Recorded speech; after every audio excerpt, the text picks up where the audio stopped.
Hi everyone, this is Mia and we are live at Butterfield Park and we are at Grad X 109 and this is OCAD Live and today we have a very special guest who's also a medal winner. Would you like to introduce yourself? Hi there, my name is Victor Kosick. I'm a graduating industrial design student, and yeah, I'm the medal winner for ID in Grad X 109 exhibition. Amazing, congratulations. So tell us about what is your project and what inspired you to do this Grad X exhibition? Yeah, for sure. So my project's titled Velocity Repair. So what it is, it's an on-demand repair service focused on repairing consumer plastic goods by leveraging open source databases and 3D printers to be able to repair these plastic goods.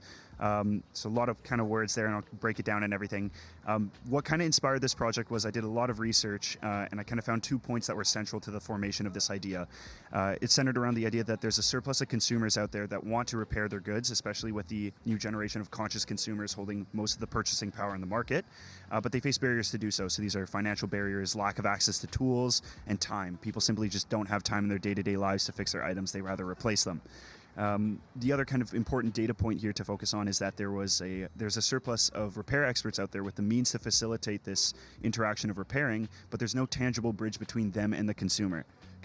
So the idea here is that my business kind of functions as that bridge between the consumer and the repair expert, and facilitates that interaction and motivates consumers to repair rather than replace. That is amazing, and what a sustainable way, to look at it. And so that is honestly really cool. And you can. So what were the process of assembling it together for GradX? Yeah, so it was a long process. This has probably been one of the projects I've worked the most hardest on. It took a lot with, kind of making sure the idea was bulletproof. I have to give a big thanks to Randy Lee and Job Rutgers Love Randy Lee. for all their hard work. They really kind of bombarded me with questions throughout the entire semester, but in reality that really prepared me for all the questions that people are going to be asking me at GradX.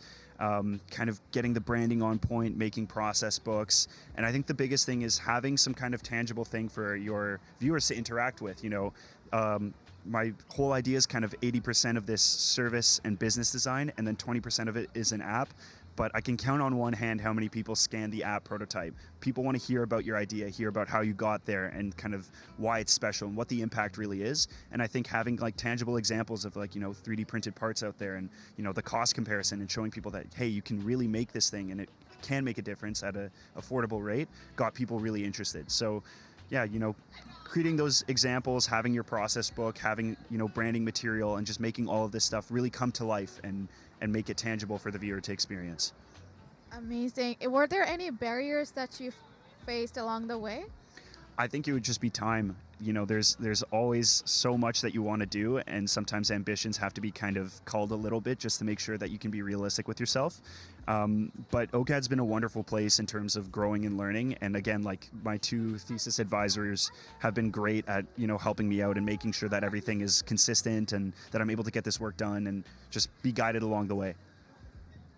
Yeah, that is I think one of the things that I always really like about OCAD, how accommodating they are, and they really want, everyone wants to support you in making sure that your idea comes into fruition. And that your work is very inspiring. Is there any advice that you'd like to give to incoming OCAD students or also students who want to get into industrial design? Yeah, I would say one of the best things about OCAD is that how community-centric we are and how connected we are to industry and other people. There's so many people that you can talk to, that you can grow and learn from, and there's amazing opportunities that can come from that. I think the other biggest piece of advice is kind of, how you do one thing is how you do everything. There's courses that you're going to fall in love with, there are courses that you might not like as much, but try to do the best in everything that you do, because regardless of how well it kind of turns out or how much you enjoy it, you're definitely going to pick up something along the way that can be invaluable later on when you're kind of creating either this culminating work or maybe in the future of your career.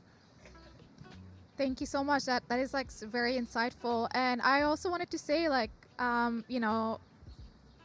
I just feel like this is such a great way to also showcase or show other students okay, this is the steps you took. They can also make their ideas into a reality. So you're also an inspiration for incoming students. And I also wanted to ask kind of like what are your next career goals in terms of, like are you going to stick to industrial design or are you kind of like tiptoe into other areas? Yeah, that's a great question. It's funny because when I came to OCAD, I really started kind of in the physical with a lot of product design. I was making furniture, consumer electronics, and different things like that. And I knew that I could create a set like that for thesis, but I really wanted to show 4 years of design thinking and the theory that I'd been taught. And I kind of got introduced to all these incredible other avenues of industrial design, like service design, human-centered design, UX and UI. I think I want to kind of just go out there and experience and see what the world has to offer, jump around from different jobs and see, what's going on in the industry and just kind of learn. Because I don't know, I'm a firm believer that you're not going to know exactly what you want until you've experienced a lot of it. And then I'm kind of thinking about, maybe 2-3 years after doing some of that, go for a master's and just really refine the craft.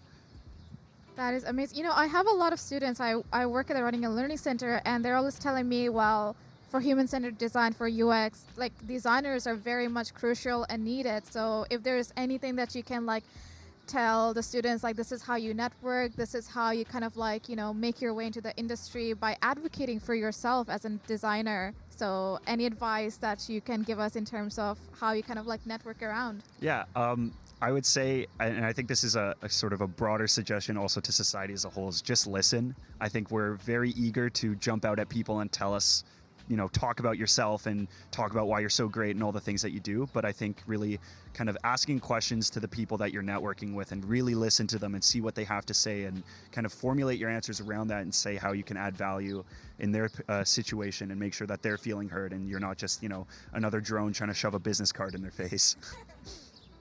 Thank you. That's such an articulate way to put it as well. Like, designers are really make things happen and they can definitely make a change and very crucial. So if you were to go back in your first year at OCAD, is there anything that you would have done differently? I've done a lot of things. And all of them really great accomplishments. Thank you. Yeah, I would say take a little bit more time with the process. I think we're very, very stressed to get to that kind of end goal and see the finished product. But, you want to be in love with the process in life and in your craft. And I think, taking a little bit of time to refine it a little bit. Don't be afraid to do extra sketches. And, it's kind of scary sometimes to be a creative individual and try to make something out of nothing. But sometimes you just got to sit down and throw out 30 sketches, like just get them out there and just put the pen to paper and, start getting the ball moving and everything. So I say, don't be afraid to take a little bit of extra time working on that process before you just jump onto the first idea that comes to mind. It's really after those kind of 30 or 40, thumbnail sketches that you're going to kind of arrive against something that really had the creative juices flowing and really kind of makes an impact.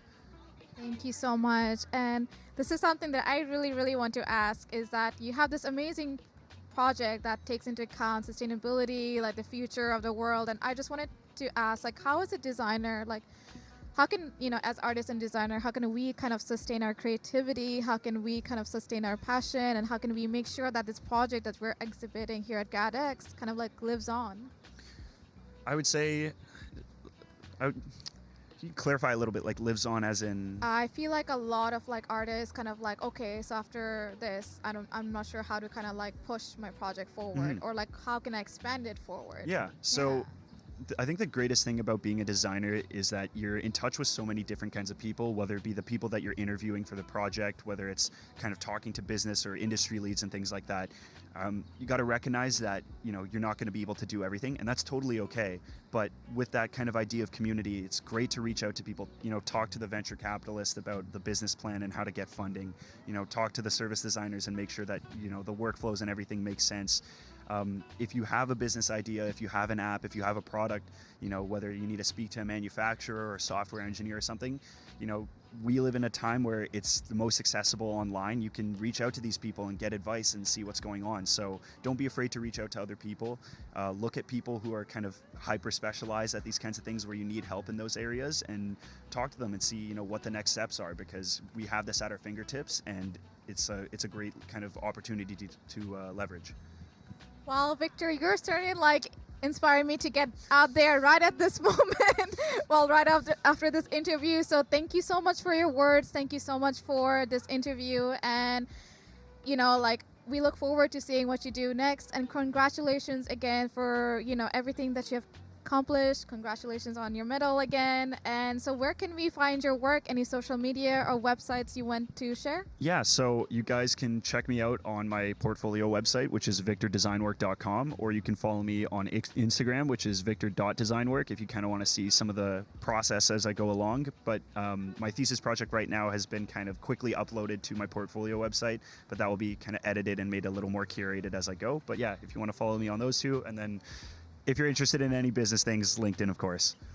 Of course. We'll make sure to share this video along, like, to all the industry partners as well. So Yeah, the shameless self-promotion. thank you so much. It's been such a pleasure. And, I can wait to come up and see your project. Thank you very much. It was a pleasure speaking here. Thank you so much.